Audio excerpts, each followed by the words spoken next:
Bugün 3. ayının 25. günü ha. Ben Toksun'da güzel bir mıkıp bire ya. Maynek. Bütün sağa yoksa 60 göz attıgan. Niye çıkıl kaptı? 8 köy. Akita. Herhangi keyin ma o'rniqlar. Endi 10 köy ya. Bugün en ağır günü. Bugün ötkazsam faaliyet o'tgaydi. Kelib aytdingizda. Herhangi keyin manaday mana mallatligi va, qurumligi va, sapanada qo'ying, do'kon qo'ying, nima qilsangiz bunda ha. Buni tutib nak yaxshi. Necha bu 90 ga sotilami?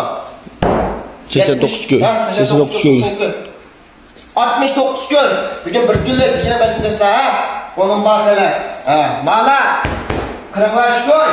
Akita. Herhangi keyin mana nima do'konlar ko'ylarga, yantaylarga mana qo'yib paketdan chiroq chiqqan jo'za ha.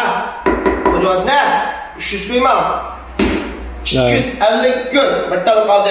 Akitam. Herhangi keyin herhangi keyin ma do'konimizning o'rnini bir depasam Meygwanglu'dan Xodon chiqitiga yo'l Rüyaşa uchunki qishda hamda ma do'konimizga ishlaydigan bizga yordamlashadigan bir qiz bola olamiz. Aylash deymi? Misha o'tib tazarruf qilib mal setib abiya turgan inim bor. Biz astiga hozir mushu inim mishada doim bir narsa chiqardigan do'yin numarni astiga aytib qo'ymaganini ko'rdik qo'yasingizlar. Shunda yo'llab turdi. Bir tal yordamlashadigan aylash lozim.